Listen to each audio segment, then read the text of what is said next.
네, 녹화되고 있습니다. 네, 화해의 아이라는 제목으로 말씀을 잠시 나눠보도록 하겠습니다. 그 선교사로 지망을 하는 분들이 고전처럼 읽는 책이 한 권 있습니다. 제목이 화해의 아이라는 Peace Child라는 이 책인데요. 저도 이 빨간 책입니다. 색깔이 표지가 전에 학교를 다닐 때 한번 읽었던 기억이 나는데 이 화해의 아이라는 이 책은 그 존 리차드슨이라는 이 캐나다 선교사님의 어떤 자기 그 선교사로 15년 정도 그 네덜란드 영이죠. 이 뉴기니아에 있는 한 부족을 대상으로 선교를 했던 이야기를 자기 이야기를 쭉 기록한 것이 이 화해의 아이라는 책입니다. 이분이 1962년에 아내 캐롤과 함께 이 뉴기니아에 있는 식인종 부족입니다. 이름이 사위, 우리 사돈 사위가 그냥 이 SAWI 사위족이라고 있는데 이 사위족들을 대상으로 이분이 사역을 했습니다. 여기에 15년을 함께 살면서 전도를 했는데 선교를 했는데 이 리차드슨 부부가 이 사위족과 처음 접했을 때 인육을 먹는 식인종들이니까 죽은 사람을 막 먹는 거예요. 구워서. 그래서 막 인육을 먹는 이런 것도 굉장히 충격적이었지만 이것보다 더 힘들었던 일이 뭐냐면 배반이 이 부족의 가장 큰 미덕이라고 합니다. 배신하는 거 알죠? 배반하는 거. 그래서 이들은 그 다른 부족 사람들과 일정 기간 굉장히 우정과 평화를 유지하고 굉장히 친절하게 지내면서 돈독한 관계를 만든다고 합니다. 이렇게 온갖 환대와 친절을 베풀고 나면 어떻게 됩니까? 그 상대방이 나에 대해서 호의를 가지고 또 안심을 하게 되겠죠.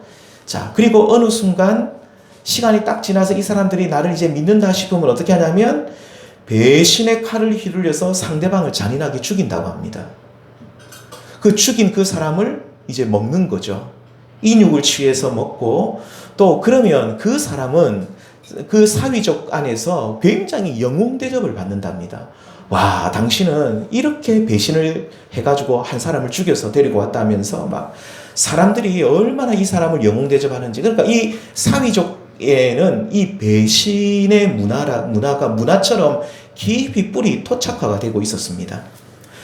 리차드슨이 이들에게 복음을 전했을 때 얼마나 힘들었겠습니까? 이런 사람들을 대상으로 하니까 하나님은 우리 사랑이시고 여러분 서로 사랑하십시오 하니까 무슨 말이 먹히겠습니까? 굉장히 힘들겠죠. 네, 굉장히 힘든데 그런데 이 리차드슨이 복음을 전했을 때 사람들이 갑자기 어떤 사람 이야기를 듣고 굉장히 열광했다 합니다. 그 사람이 누굴까요? 가룟 유다입니다. 가룟 유다는 누굽니까? 예수님을 열심히 잘 따르고 예수님 진짜 사랑한다 그러고 정말로 예수님과 정말 친밀하게 잘 지내다가 나중에 이 가룟 유다가 어떻게 하죠? 은 30냥에 예수님 어떻게 합니까? 예, 팔아버리죠. 뒤통수를 치죠. 배신을 하잖아요. 와, 이래 멋있는 사람이 성경에 있느냐. 막 사람들이 가룟 유다의 이야기를 선교사님이 해주니까 예수님 이야기는 안 듣는 거예요. 예수님 십자가에 그거는 당연한 거고 우리는 배신이 좋은 거니까 와, 진짜 훌륭한 사람이 성경에 있구나. 이렇게 훌륭한 인물이 가룟 유다라는 인물이 성경에 있었는지 몰랐다고 사람들이 너무너무 좋아하는 거예요. 그러니까 이런 사람들에게 예수님 우리를 사랑하시고 참 이거를 복음을 전하는 것이 얼마나 어렵겠습니까?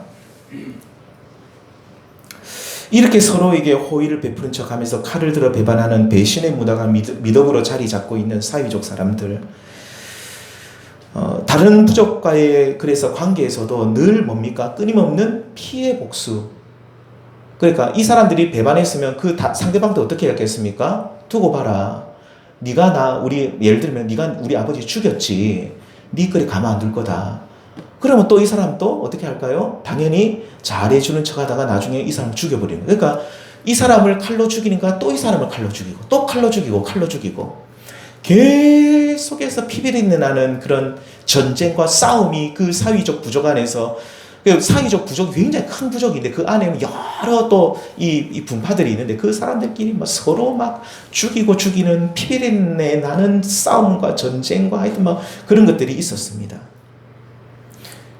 그래서 살해하기 위해서 우정으로 살찌운다. 이런 속담이 있답니다. 살해 죽이기 위해서 우정을 살찌운다.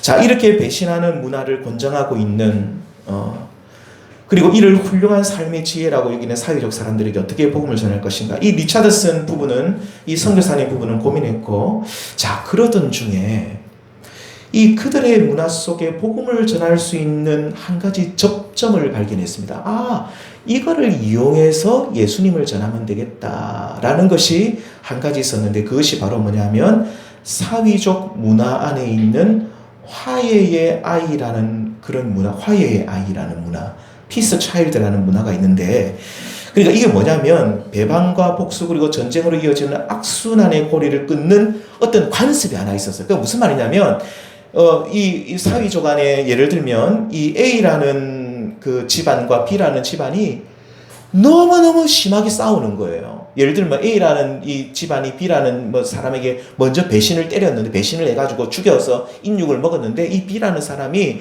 너무 화가 나가지고 칼을 들고 와서 뭐 A라는 부족을 다 죽여버린 거예요.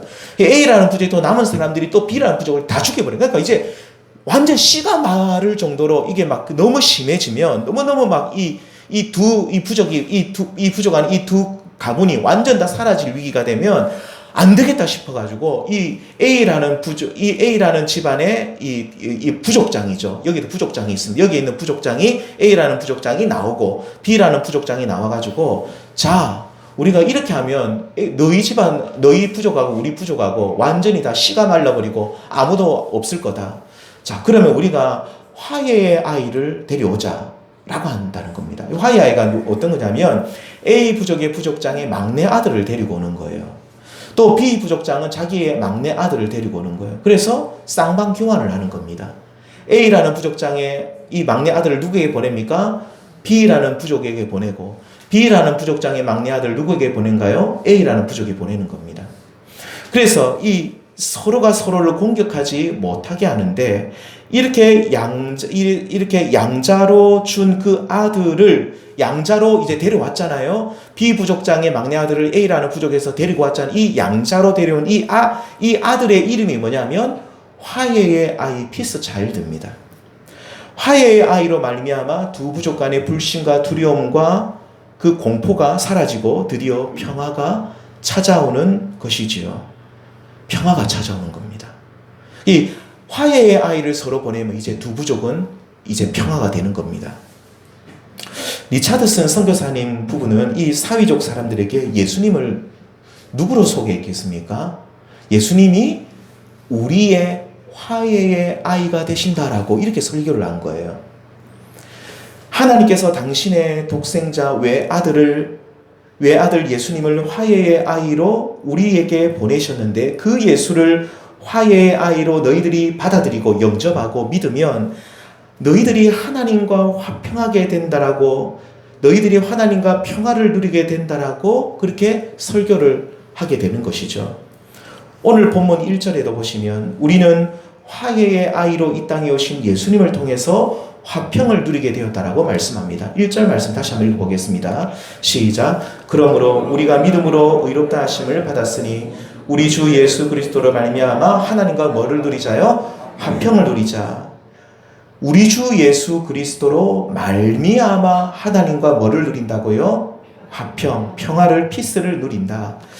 우리는 본래 죄 가운데 태어나서 죄악된 삶을 살고 있었는데, 그때 하나님과 우리 사이의 관계가 어떤 관계였냐면 원수된 관계였다고 성경은 말합니다. 무슨 관계였다고요? 원수, 하나님하고 우리 사이는 원래 원수예요. 죄로 인해서 원수된 관계였어요. 그래서 로마서 5장 10절에 이렇게 말하죠. 곧 우리가 언제요? 원수되었을 때에 그의 아들의 죽으심으로 말미암아 원수되었을 때에, 살아계신 하나님과 죄인된 우리와의 관계는 원수, 다시 말하면 화평이 전혀 없는 그런 관계였는데, 그래서 우리 인간이 하나님을 향해서 우리 하나님을 향해 끊임없는 적개심을 품고 있는 원수관계였다라고 말합니다. 이렇게 끊임없이 배신하는 원수된 우리를 위해서 하나님께서 당신의 독생자를 화해의 아이로 우리를 위해서 내주셨죠. 자, 내가 화해의 아이를 너희를 위해 주겠다. 4장 25절에 보시면 로마서 이렇게 말합니다. 예수는 우리 범죄한 것 때문에 어떻게 됐다고요? 내줌이 되셨다. 하나님께서 우리에게 화해의 아이로 예수님 당신의 아들을 우리를 위해서 내주셨다는 거예요. 또한 우리를 의롭다 하시기 위해서 살아나셨다. 성부 하나님께서는 화해의 아이로 우리 범죄한 것 때문에 내주심으로써, 이 성자 예수님을 내주심으로써 하나님과 우리 사이에 오래된 그 적개심, 정말로 원수 관계가 다 무너지고 이제는 서로 화평의 관계가 되었다라고 말씀하고 있는 것이죠. 이렇게 하나님과 화평의 관계가 되었을 때 우리에게 놀라운 선물이 주어집니다. 우리 성도님들, 하나님과 우리가 화평하게 되면 우리는 축복을 받는데, 이것을 성경에서는 선물, 은사라고 하는데, 우리가 선물을 받는데 그 선물이 무엇입니까? 오늘 말씀의 제목이 화해의 아이인데 뒤에 빠졌습니다. 화해의 아이가 주는 선물입니다. 화해의 아이가 주는 선물인데 그 선물이 뭐냐? 다름 아닌 즐거움입니다. 뭐라고요? 즐거움. 기쁨입니다. 즐거움, 기쁨 다 같은 말인데 하나님께서 우리에게 주신 이 화해의 아이를 통해 주신 선물이 뭐냐면 즐거움, 영원한 기쁨입니다. 하나님과 죄로 말미암아 원수관계였던 우리가 화해의 아이가 되시는 예수님을 통해서 화목해 되면은, 하나님과 화목해 되면은, 이제 좋은 관계가 맺어지면은 무한한 즐거움이 우리에게 임한다라고 약속하고 있죠. 자, 그렇다면 예수님을 통해서 얻게 되는 그 영원한 기쁨과 즐거움은 무엇일까요? 성도, 오늘날 우리 이 세상에 사는 사람들은 모두가 다 같이 한 가지 공통적으로 구하고 찾는 것이 하나 있어요. 그게 뭘까요? 행복이라는 겁니다. 이걸 또 다른 말로 말하면 이 삶의 즐거움인 것이죠. 어떤 사람은 내가 뭘 하면 제일 즐거울까라고 하다가 어떤 사람도 열심히 일하는 분들이, 일을 통해 즐거움을 누리는 분들이 있어요. 우리 성도님들은 뭐 할 때 제일 즐겁습니까? 예?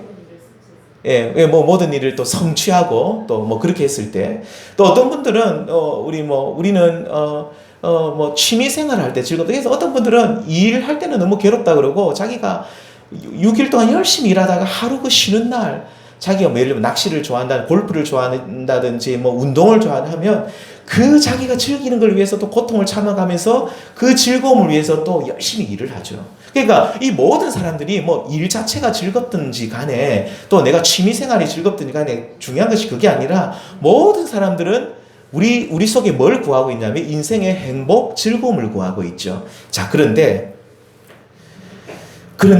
중요한 것은 이 세상에서 우리가 얻게 되는 이 기쁨과 즐거움은 그리 오래 가지 않는다는 것이 문제입니다. 우리가 어떤 분은 그래요. 우리가 언제 제일 행복하냐? 이래 말합니다. 우리가 건강할 때 제일 행복하다라고 말합니다. 그래서 열심히 건강을 위해서 정말로 운동도 하고 좋은 거 먹고 막 열심히 건강을 잘 챙깁니다. 정말 그래서 내가 건강하니까 얼마나 기쁜지 모른다. 나는 너무 즐겁다. 나는 건강하니까 너무 좋다. 하는데 이 건강이 얼마나 갈까요? 그래 오래 안 가거든요. 그러면 우리가 건강하지 않으면 우리 기쁨이, 우리 행복이, 우리 즐거움이 어떻게 됩니까? 상실되게 되죠. 쭉 사라지게 됩니다. 그러니까 중요한 것은 이 세상에서 우리가 구하는 즐거움과 기쁨, 그리 오래 가지 않는다는 겁니다. 지난주에도 최근에 어떤 분이 좀 기도해 달라는 부탁을 받았는데, 그분이 좀 많이 아파요. 너무너무 많이 아파서 좀 기도를 해달라 부탁을 받았습니다. 그러니까 이제 의사들은 이제 가망이 없다라고 하는데 너무 젊은 분이에요. 그러니까 마음이 너무 아픈 거예요. 저보다도 나이가 더 어려요. 그러니까 마음이 너무 아픈 거예요. 그러니까 저도 사실 그런 이야기 들으면 마음이 굉장히 우울해집니다. 기도는 새벽에 하는데도 마음이 굉장히 힘들죠. 마음이 피곤합니다. 자, 그러니까 우리가 이 세상에서 우리가 만약에 건강을 최고의 즐거움과 행복으로 찾는 분들은 이게 그렇게 오래 가지 않는다는 거죠. 우리가 그러면 돈이 최고다, 인생에 돈이 최고다고 하시는 분들도 어떨까요? 돈을 우리가 어느 정도 벌고 나서 뭐 또 쓰고 하다가 뭐 이 땅에서 또 쓸 만큼 쓰다가 또 없어질 수도 있고 사라질 수도 있고, 중요한 것은 좋습니다. 그럼 우리가 끝까지 죽을 때까지 썼다고 하더라도 우리가 죽을 때 돈을 가지고 가지를 못하잖아요. 죽을 때 돈을 가지고 갑니까?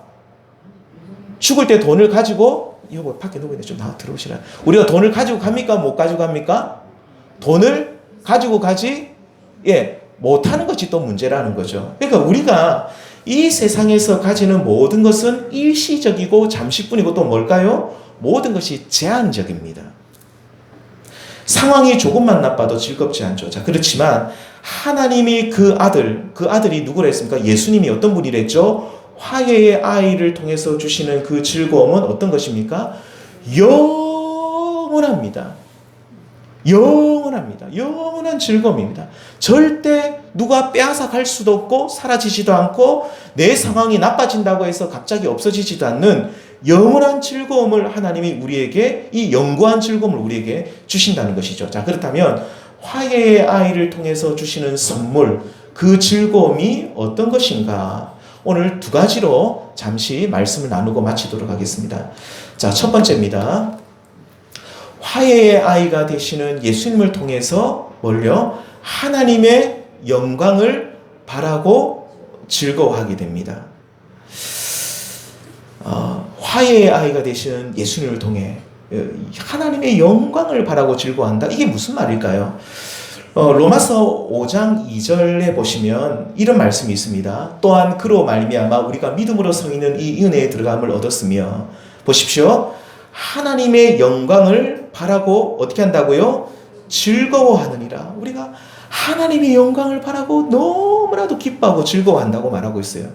이 즐거움이라는 것은 뭐냐면, 짧게 말씀드리면 어떤 거냐면 그냥 하나님을 만남으로써 만남 속에 얻게 되는 관계적인 즐거움인 것입니다.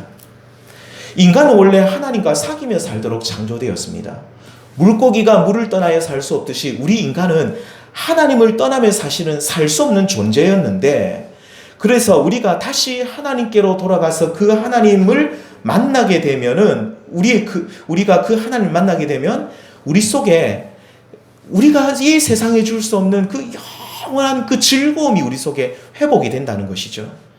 그래서 죄로 깨어진 하나님과의 관계를 화해의 아이가 되신 예수님을 통해서 회복하게 되면 그제서야 우리는 사라지지 않는, 환경에 따라 바뀌지 않는 시몬한, 정말로 영원한 시몬한 그 기쁨을 우리가 누리게 된다는 것입니다.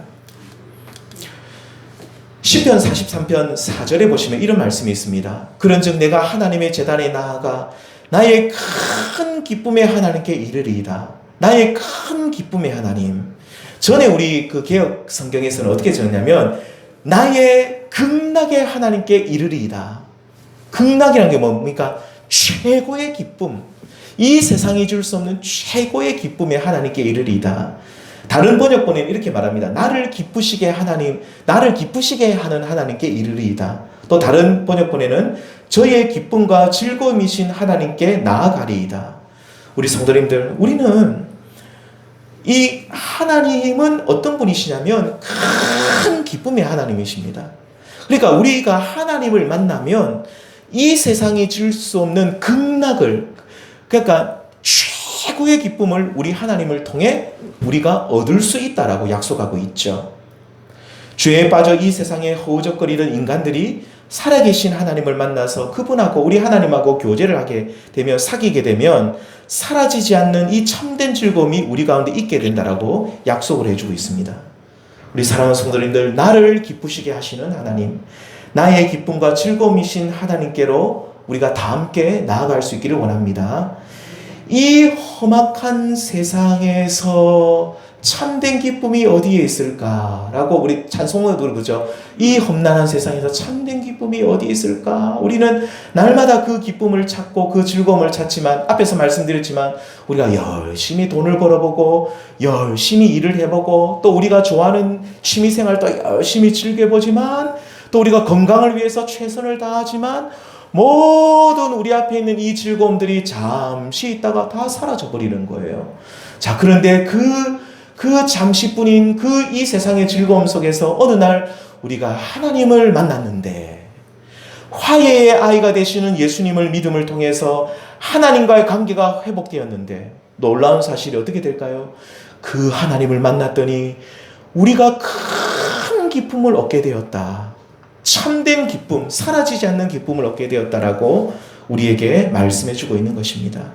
이 험악한 세상에서 이 즐거움을 누릴 수 있는 우리 성도님들 될 수 있기를 주님의 이름으로 축원합니다. 자, 그런데 다시 한번 말씀드리지만 하나님과 이 만남은 오직 하나님의 아들, 화해의 아이가 되시는 우리 주 예수 그리스도를 통해서만 우리가 이 하나님을 만날 수 있고 교제할 수 있습니다. 오늘도 십자가 위에서 날 대신해서 죽으신 화해의 아이가 되시는 예수님을 굳게 믿으심을 통해서 그 아들을 의지하셔서 하나님께로 날마다 나아가십시오. 하나님, 나는 죄인이라서 하나님 앞에 나아갈 수 없지만 화해의 아이가 되신, 화평의 아들이 되신 예수님을 내가 믿습니다. 예수님을 의지합니다. 예수님 앞으로 나아갑니다. 예수님이 나의 죄를 다 용서해 주시잖아요. 예수님 의지해서 내가 하나님 아버지께로 나아갑니다 라고 날마다 하나님 앞으로 가까이 나아가셔서 우리 성도님들 삶 속에 하나님이 주시는 그 영원한 즐거움이 회복되시는, 그래서 이 세상에서 날마다 기쁨과 감사로 살아가시는 우리 모든 성도님들 될 수 있기를 주님의 이름으로 축원드립니다. 자, 두 번째입니다. 두 번째는 화해의 아이가 되시는, 화평의 아들이 되시는 예수님을 통해서 우리에게 주시는 두 번째 즐거움이 뭐냐?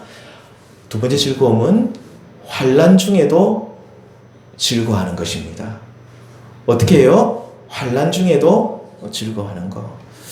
이 본문에 보시면, 오늘 본문 이 3절에 보시면 특별히 우리는 하나님과의 사귐을 통해서 즐거워하는데, 다만 이뿐 아니라, 이 다만 이뿐 아니라는 무슨 말일까요? 앞에서 말한 것처럼 관계적인 기쁨뿐만 아니라 하나님과 하나님 그 영광을 바라고 즐거워하는, 다시 말하면 화해의 아이가 되시는 예수님을 통해서 하나님과 관계가 회복되어서 그 관계적인 기쁨과 즐거움뿐만 아니라 우리는 또 언제 또 즐거워할 수 있냐면 환난 중에도 즐거워하나니. 다만 이뿐 아니라 우리는 언제요? 환난 중에도 즐거워한다. 우리 모두는 그렇습니다. 우리 성도님들 어려운 일을 만나면 마음이 어떻게 됩니까? 위축이 돼요. 저도 그래요. 힘든 일을 당하면 마음이 위축이 되고 또 굉장히 마음이 괴로워요. 우리는 어려운 일 당할 때 마음이 힘들고 괴로운 것을 이상하게 생각하시면 안 돼요. 아, 내가 믿음이 없다라고 자기를 너무 자책하지 마십시오. 믿음이 있는 사람도 힘든 일 당하면 힘들어요. 힘들다라고 말해야 됩니다. 왜 자꾸 믿음이 있는 분들도 힘든 일 당하면 힘든데도 내가 믿음이 있는 척 하면서 나는 하나도 안 힘들다 그렇게 말할 필요 없는 것이죠. 내가 힘들면 힘든 거예요. 예, 힘든 거고. 자, 그런데 우리 믿는 사람들도 힘든 것은 분명한 사실입니다. 자, 그런데 우리 주 예수 그리스도를 믿고 보십시오. 하나님과 화평을 누리는 성도들은 어려운 일이 찾아와도 오늘 5장 3절에서는 환난 중에서도 즐거워한다라고 말합니다. 힘들고 마음이 되고 피곤한 것은 사실이지만 그 환난 중에서도 낙심하지 않고 오히려 즐거워한다. 세상 사람들은 이런 말하면 에이, 뭐 설마 그런 일이 있을까? 근데 우리 성도님들 분명히 기억하십시오. 우리가 진짜로 하나님을 제대로 믿고 살면은 하나님께서는 우리에게 어떤 선물을 주시냐면 화해의 아이가 되신 예수님을 통해서 이 선물을 주시는 거예요. 세상 사람들은 환난을 당하면 전부 다 낙심하고 내가 죽어야지, 내가 이대로 살면 되겠나 하면서 정말로 낙심하고 어떻게 할 줄을 모르지만 하나님을 믿는 성도, 하나님과의 관계가 회복된 성도는 환난 중에도 하나님이 즐거움이라는 선물을 이렇게 우리에게 주시는 거예요. 이거는 내 속에서 나오는 것이 아니라 하나님이 우리에게 주시는 선물이라는 겁니다. 저는 우리 성도님들께서 이렇게 환난 중에도 즐거워하는 이 믿음의 선물, 이 하나님 주시는 이 즐거움의 선물을 다 함께 받으시는 우리 성도님들 될 수 있기를 주님의 이름으로 축원합니다. 자, 그렇다면 우리 성도님들, 우리는 이제 다시 한번 돌아가가지고 환난 중에도 우리는 어떻게 즐거워할 수 있을까요? 우리가 환난을 당하면 나는 즐겁다. 그래서 즐거워집니까? 어떤 분은 그런 말 하잖아요. 우리가 억지로 웃으면 우리가 뭐 행복해지는. 저도 옛날에 웃음 강사, 옛날에 제가 그 전에 교회에 있을 때 노인대학을 했었는데, 노인대학 꼭 웃음 강사가 1년에 한 서너 번은 와요. 그러니까 하하 하면서 막 저도 따라 해봤는데, 그러니까 조금 나중에 뭐 내가 미쳤나라는 생각도 들고, 그러니까 그렇게 해요. 알죠? 그 웃음 강사 어떻게 하시는지 아시죠? 자, 우리 시간 박수 한번 막 박수 치다가 이렇게 박장대소라 그러잖아요. 막 손뼉 치면서 이렇게 웃을 때 그냥 웃으면 안 돼. 손뼉을 여러 번 치면서 이렇게 하하하 하고 막 이 웃어라. 그러면 웃음 좀 기분이 좋아지는 느낌은 나요. 저도 좀 보면 그 다 나올 때 보면 사람들 셀 웃고 나오거든요. 이게 뭐 내가 즐거워한다. 내가 웃어야지. 이렇게 한다고 해서 뭐 잠시 그래 될 수는 있지만 또 집에 돌아가면 우울합니다. 그렇다면 우리가 이 환난 중에 어떻게 즐거워할 수 있을까? 오늘 본문에 보시면 어려움을 당하는 가운데서도 한 가지 소망이 있기 때문에 즐거워한다라고 말해요. 소망이 있대요. 소망이. 우리 성도님들, 수험생들이 힘든 공부를 합니다. 너무 환난을 당해요. 저는 지금 우리 아이들 다 고3이잖아요. 우리 애도 고3이고, 우리 정민이도 제이도 고3이고 한데, 참 우리나라 애들은 왜 그래, 고3이라는 이게 있는지, 참 힘들잖아요. 공부하는 게. 너무 힘들고 어려운데, 그런데도 이 수험생들이 열심히 공부하고, 정말로 힘들게 공부하면서도 낙심하지 않고 즐거움으로 할 수 있는 이유가 뭐냐면, 얼마 있지 아니하면 이 시험이 끝난다는 거죠. 이 고3 기간이 예를 들어 한 30년 된다 해보세요. 애들 하다가 하다가 너무 힘들다 하면서 30년을 어떻게 할까 하다가 그냥 하다가 애들이 꼴깍꼴깍 다 넘어갈 겁니다. 근데 이제 한 1년 정도만 버티면 된다라는 그 시험이 곧 끝난다는 소망이 있기 때문에 어려운 일을 참을 수 있는 거죠. 임산부가 아이를 가지면, 저는 아이를 안 가져봐서 잘 모르겠지만, 이 10달 동안 뱃속에 아이를 가지고 있으면 얼마나 힘들겠습니까? 저도 저희 어머니가 저를 7월 말에 제일 삼복더위에 저를 낳으셨어요. 저희 어머니가 하는 말이, 아도 얼마나 큰지, 지금은 작지만, 키도 작지만, 우리 애 태어나니까 우리 엄마가 임신 중독도 되고, 우리 어머니는 되게 고생하셨어요. 애를 너무너무 힘들게 낳아가지고, 그래서 저희 어머니가 온몸에 땀띠가 다 나고, 그래가지고, 너무 힘들었다. 이런 얘기야. 근데 10달 동안 그 고생을 해가지고, 그 아이를 이 출산의 고통, 저는 알지도 못하지만 이 출산의 고통을 견딜 수 있는 것은 조금만 지나면 내가 그토록 보고 싶어하는 우리 아이를 볼 수 있다는 뭐가 있어요? 소망이 있는 거예요. 이 고통이 곧 끝날 뿐만 아니라 내가 뱃속에 있는 이 아이를 좀 있으면 볼 수 있다는 소망이 있기 때문에 환난을 견딜 수 있는 거죠. 우리 믿음의 성도들도 환난 중에서 낙심하지 않고 즐거워할 수 있는 것은 소망이 있기 때문이라고 성경은 말합니다. 그냥 즐거워하는 것이 아니라 하나님이 이 즐거움이라는 것을 주실 때 소망을 함께 주시는 거예요. 그 소망이 뭔가요? 5장 5절에 나옵니다. 우리 함께 읽겠습니다. 시작. 소망이 우리를 부끄럽게 하지 아니하면 우리에게 주신 성령으로 말미암아 하나님의 사랑이 우리 마음에 부은 바 됨이니. 보십시오. 소망을 하나님이 주셨는데 이 소망이 진짜 부끄러운 것이 아니라 이 소망은 우리가 자랑할 만한 것이 된다. 이 소망이 뭐냐? 이 소망이 뭐냐면 하나님의 사랑이 우리 마음에 부은 바 됨이다. 하나님의 사랑, 결국 하나님 주시는 소망이 뭐냐? 이 소망은 하나님의 사랑이라는 겁니다. 어려운 일을 당하면서도 성도가 낙심하지 않고 즐거워하는 것은 소망이 있기 때문에 이 소망이 하나님 사랑이라는 것. 지금은 힘들고 어렵지만 하나님이 나를 사랑하시니 곧 이 어려움을 극복할 수 있도록 도와주실 거야. 하나님이 나를 사랑하시니 이 환난이 곧 끝날 것이고 하나님의 회복하심이 있을 거야. 하나님이 나를 사랑하시니 내가 지금 예를 들면 내가 이제 생명이 다 끝나갈 때가 됐다고 생각해 봅시다. 이제 의사도 나에게 소망이 없대요. 그러면 내가 하나님이 나를 사랑하시니 내가 이 생명이 끝날 때가 다 됐는데 끝나더라도 날 사랑하시는 하나님이 나를 어떻게 하실까요? 저 천국으로 나를 인도해 주실 거야. 이렇게 하나님의 사랑을 믿을 때에 우리는 소망이 있고 환난 중에 낙심하는 것이 아니라 우리는 환난 중에서도 즐거워할 수 있다라고 말씀하고 있습니다. 우리 성도들, 그렇다면 하나님이 우리를 얼마나 사랑하시는가, 어떻게 우리를 얼마나 사랑하시는가, 다른 말로 하나님이 우리를 사랑하시는 것을 우리가 어떻게 확증할 수 있는가? 우리 성도님들, 하나님이 나를 어떻게 사랑하시지? 우리가 어떻게 확인을 할 수 있죠? 하나님 나를 사랑하신다는 걸 우리가 어떻게 확인이 가능하냐는 거죠. 성경은 말합니다. 확증할 수 있다라고 말하죠. 5장 8절 말씀입니다. 같이 읽겠습니다. 시작.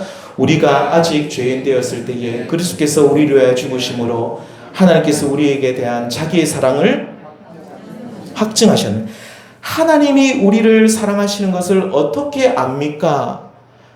하나님께서 우리를 사랑하시는 것을 당신 어떻게 알고, 어떻게 아냐고 라고 이렇게 물어본다면, 하나님께서 당신의 아들을 우리를 위해서 화해의 아이로 우리를 위해서 화목제물로 주셨다. 이렇게 가장 귀한 당신의 아들까지 주셨으니 그 사랑은 확실하고 분명한 것이라고 우리는 확증할 수 있다는 겁니다. 이 사랑이 있기 때문에 우리는 환난 중에서도 낙심하지 않고 오히려 즐거워할 수 있는 것이죠.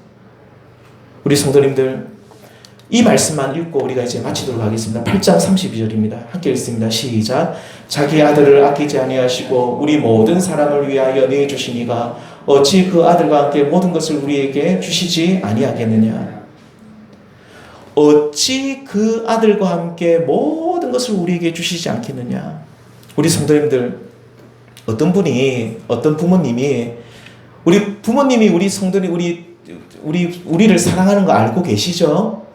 네, 자, 우리 우리 부모님들이 이미 돌아가시고 이런 분들은 어쩔 수 없지만 우리 부모님 우리를 너무 사랑하시잖아요. 부모님이 예를 들면 이런 거예요. 내가 우리 아들을 너무 사랑하니까 아들을 위해서 예를 들면 집을 하나 사줬다라고 하면 아들을 위해서 밥 한 끼는 사줄 수 있을까요? 못 사줄까요? 밥 한 끼 사주는 건 아무것도 아니라는 거예요.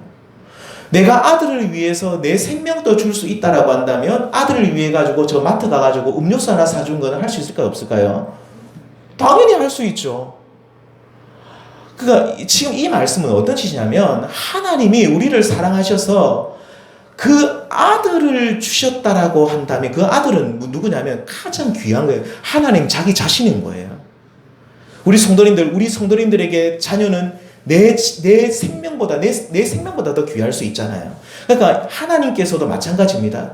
나의 사랑하는 이 독생자는, 내 아들은 나의 생명, 나와 같은 존재인데 하나님이 당신의 아들을 자기를 주셨다, 자기의 생명을 우리를 위해 주셨다라고 한다면 다른 것 주는 거는 아무것도 아니라는 거예요. 다른 거 하나님께서 다른 것을 우리에게 주시는 것은 아무것도, 아들을 주셨는데 다른 거 주지 않겠느냐? 아들을 주셨는데 우리가 구하는 그걸 주지 않겠느냐?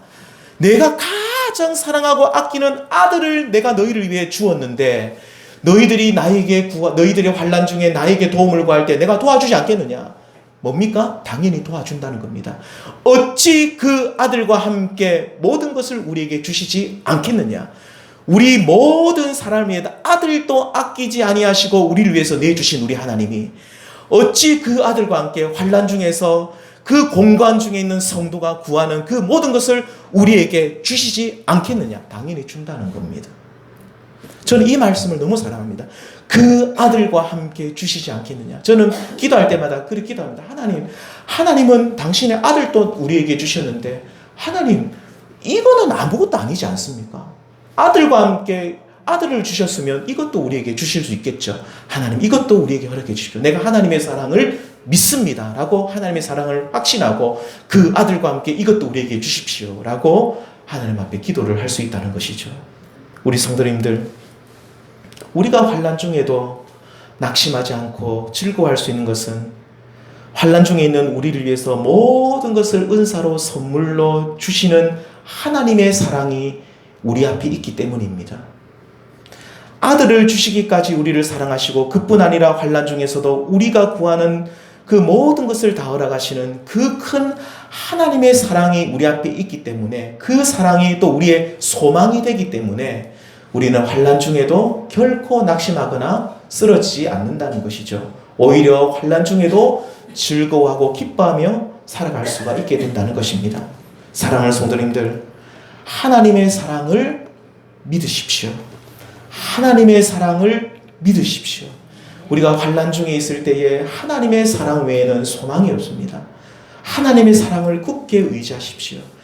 아들을 주시기까지 우리를 사랑하시는 하나님, 그 아들과 함께 모든 것을 우리에게 은사로 선물로 주시지 않겠느냐. 이 말씀을 굳게 의지하시고 하나님, 나에게 이 은사를, 이 선물을 주십시오 라고 환난 중에서 하나님께 도움을 구하시고 실제로 환난 중에 도움을 받으시면서 날마다 즐거움과 기쁨으로 살아가시는 우리 모든 성도님들 될 수 있기를 주님의 이름으로 축원드립니다. 기도하시겠습니다.